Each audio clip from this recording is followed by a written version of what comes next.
जय हिंद दोस्तों। हम सिंधु सभ्यता के कुछ स्थल पढ़ रहे हैं, उसके बारे में हम देखते हैं। जय हिंद दोस्तों, कल जो पढ़े थे आद्य ऐतिहासिक काल, उसका कुछ रिवीजन कर लेते हैं। आद्य ऐतिहासिक काल सिंधु सभ्यता आता है।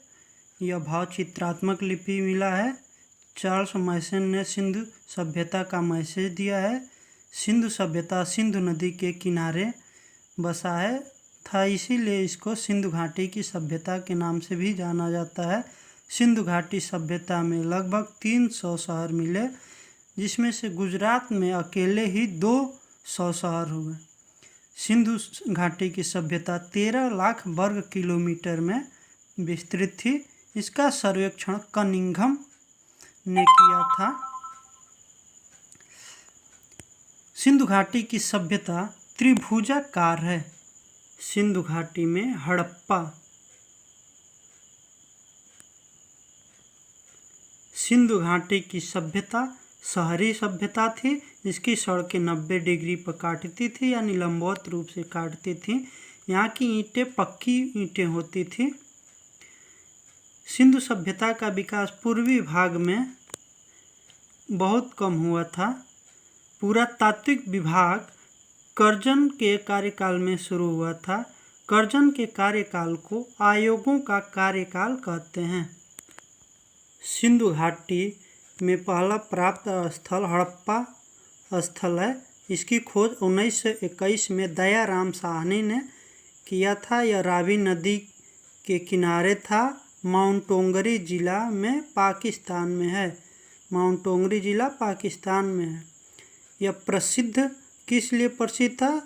तो श्रमिकों के आवास के लिए, अन्नागार के लिए, कुम्हार के लिए। यहाँ से मातृ देवी की मूर्ति प्राप्त हुई है। लकड़ी की ओखली, ताबूत, कब्रिस्तान को RS-37 भी कहते हैं। यहाँ के जानवर में एक सिंह का गेंडा प्राप्त हुआ है। हाथी की खोपड़ी प्राप्त हुई है। अगला मोहनजोदड़ो। मोहनजोदड़ो की खोज 1922 में रखालदास बनर्जी जी द्वारा किया गया था। मोहनजोदड़ो सिंधु नदी के किनारे है, लरकाना जिला में है। मोहनजोदड़ो को मृतकों का टीला कहा जाता है। मोहनजोदड़ो में जो प्राप्त हुए हैं वह हैं पुरोहितों का आवास, स्नानागार, अन्नागार। मोहनजोदड़ो का अन्नागार सबसे बड़ा है। कुआं मिला है। सूती वस्त्र मिले हैं। सूती वस्त्र से पता चलता है कि यहाँ कपास होती थी। यहाँ की चौड़े सड़कें होती थी। यहाँ पशुपति शिव की पूजा करते थे। यहाँ सभागार मिला है। नृत्य करती हुई नर्तकी मिली है। नृत्य करती हुई नर्तकी कांसा की है। यहाँ तांबों का ढेर मिला है। दोस्तों, तीसरा मिला है वो चनहुदड़ो है। चनहुदड़ो की खोज गोपाल मजूमदार ने किया था। यह सिंधु नदी के किनारे है।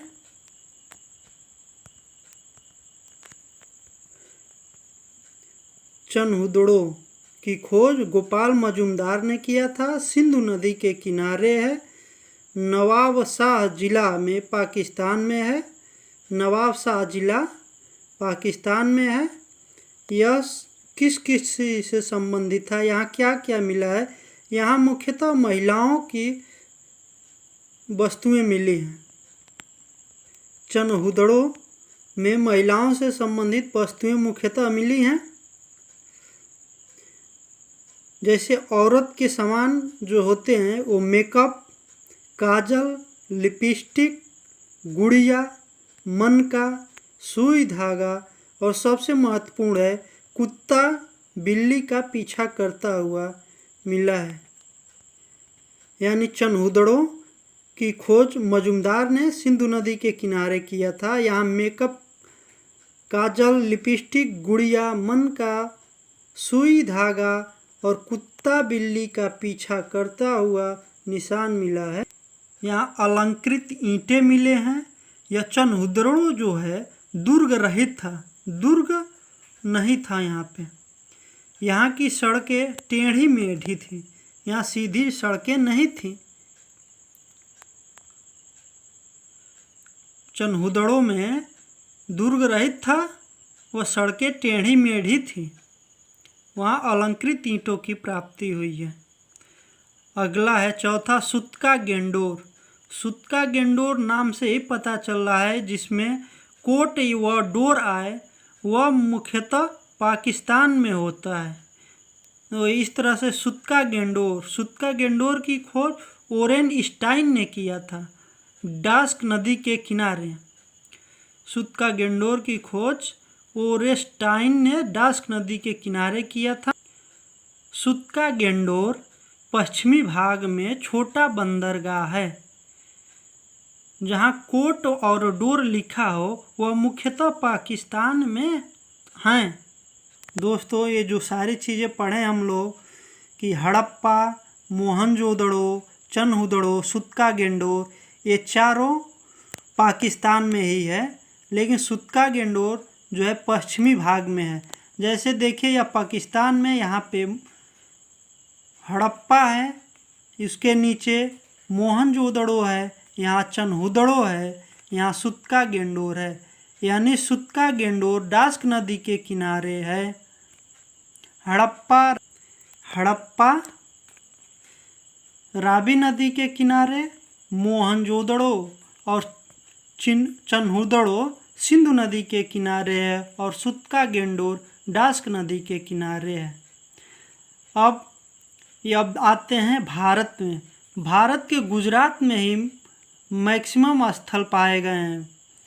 भारत के गुजरात में सिंधु सभ्यता संबंधित लगभग 200 स्थल मिले हैं। यह देखिए, यह गुजरात है। गुजरात में यहाँ पे धौलावीरा है, यहाँ सूरकोटदा है, यहाँ रंगपुर है। यहाँ जो ऊपर है, यह ऊपर वाले भाग को कच्छ कहते हैं और नीचे वाले को सौराष्ट्र कहते हैं। सूरकोटदा, अब देखिए जो गुजरात में सूरकोटदा स्थल मिला है, वहाँ से हमें घोड़े की अस्थि की प्राप्ति हुई है और कलश सावधान की प्राप्ति। सूरकोटदा से घोड़े की अस्थि और कलश सावधान की प्राप्ति हुई है। सूरकोटदा से घोड़े की अस्थि और कलश सावधान की प्राप्ति हुई है। अगला है रंगपुर। रंगपुर में धान की भूसी, रंगपुर से धान की भूसी प्राप्त हुई है। रंगपुर से धान की भूसी प्राप्त हुई है। अब लोथल देखिए, लोथल जो है भोगवा नदी के किनारे है। लोथल भोगवा नदी के किनारे है। सिंधु सभ्यता में मकानों के दरवाजे, मुख्य दरवाज़ा सड़क पर न खुलकर पीछे की तरफ खुलते थे, परंतु लोथल में घर के मुख्य दरवाज़ा सड़क पर ही खुलते थे। लोथल बहुत ही महत्वपूर्ण स्थल है। लोथल में जुगल सावधान मिलता है। लोथल से जुगल सावधान मिलता है। लोथल से जुगल सावधान मिलता है। जुगल सावधान मतलब कि हो सकता है यहाँ सती प्रथा का भी प्रमाण हो। जैसे पति पत्नी यानी दो लोग एक ही शव के साथ मिले हैं, अर्थात युगल सावधान कहाँ से मिले हैं? लोथल से। एक सिंह का मोहर भी लोथल से मिले हैं। लोथल एक बंदरगाह था। लोथल एक बंदरगाह था। तो लोथल के 4 मुख्य कार्य थे। लोथल में बंदरगाह था, पत्तन था, गोदीवाड़ा था, व्यापार होता था। जब बंदरगाह पे क्या होता है? व्यापार होता है। तो व्यापार यहाँ फारस से होती थी। भारत और फारस से व्यापार होती थी। फारस का नाम इस समय वर्तमान में ईरान है। फारस का वर्तमान में नाम ईरान है। भारत और फारस से ईरान होता था तो मोहरें भी मिली हैं। वो मोहरें जो है एक सिंग का मोहर है, यानी जो सिंग उस मोहर है वो एक सिंग वाला। लोथल से हाथी दांत भी मिले हैं, लोथल से हाथी का दांत मिला है। लोथल में गाय घोड़ा शेर की कोई साक्ष्य नहीं मिलता है। लोथल बंदरगाह है, वहाँ एक पत्तन है गोदीवाड़ा नाम से जाना जाता है। लोथल से पता चलता है कि यहाँ पे व्यापार होता था। व्यापार मुख्यतः फारस से होता था, जो वर्तमान में इसका नाम ईरान है। यहाँ से मोहरों की प्राप्ति हुई है, लोथल से मोहर की प्राप्ति हुई है। और जो मोहर है वो उस पे एक सिंह के जानवर का मोहर है। लोथल में मुख्य दरवाजे सड़क पर ही खुलते थे, जबकि अन्य सिंधु सभ्यता में दरवाजे पीछे की तरफ खुलते थे। लोथल में मकान का मुख्य दरवाज़ा सड़क पर ही खुलते थे, बल्कि अन्य जगहों पे मुख्य दरवाज़ा पीछे की तरफ खुलते थे। दोस्तों आज इतना ही रहने देते हैं, अब नेक्स्ट के क्लास में